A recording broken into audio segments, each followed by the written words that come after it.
Okay, in the last video we cast on and we followed the pattern by setting up your rows to do your increases, right? So then in our last class I started doing my increases and then got distracted by our conversation and kept messing up. So, which is fine. You just rip it out and go back. So you should have something, let's see, that looks like this. So you have these little blobs of something, which means you've increased, and they're gonna make like little steps. And as you continue your steps, it'll be like on the either side of a stitch marker there'll be some steps going this way and some steps going that way, or something, I don't know. And you'll start to see this. It's going to look like this as you go along. So this is where we are right now. We cast on with, you didn't do the ribbing, but you just cast on, and then these little increases are going to happen. So to do that, the pattern says to focus here. The pattern says so you can place markers around each thing. So what I do is I take a sticky note and I put it under the directions, if it's like long enough to fit the direction. This is kind of, so I'd put it like right there. And so what you're doing is you're knit front and back, which knit front and back, if you remember, is to knit into the stitch, pull it out, and then keep going back into that stitch, into the back leg of the stitch, and knit that, and now you've got another stitch, and that's what makes that little bumpity bump thing right there, right? So you knit front and back, knit just 2 stitches before the marker, right, before you get to the marker, and then you knit front and back into that stitch, knit front and back, knit 1, and then slip the marker. And so where these little parentheses are, there's one here and there's one here.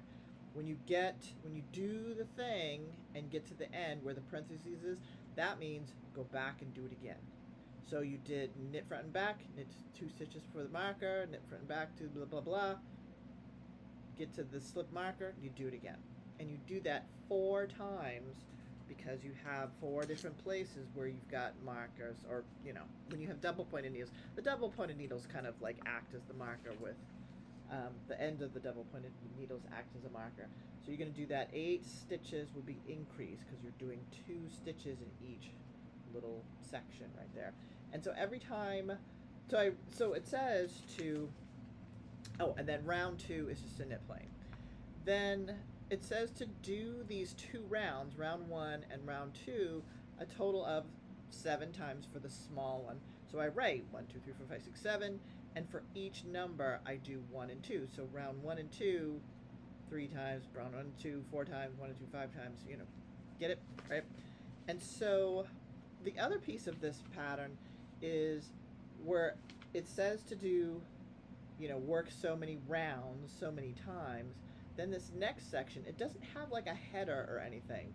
So I drew a little line, and what this section means is the total number of stitches you should have after you do this 7 times, which is 124.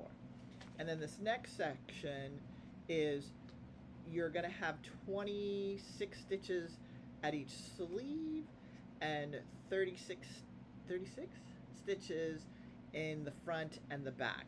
So instead of saying,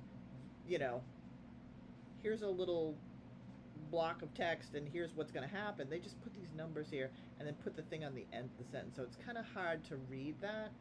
So just know that that's a thing.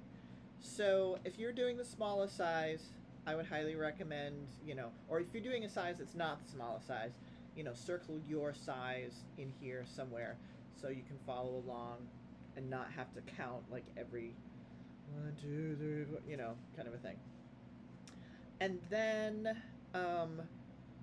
if you're doing extra large sizes, there's some extra increases to account for the extra large size. So if you're doing your extra large size, do that. And then we get into the short row shaping, which if you're doing the smallest size, you don't need to do the short row shaping. But if you want to do that, I'm going to make a whole nother, I'm going to do a whole nother thing about short row. So we'll get back to that.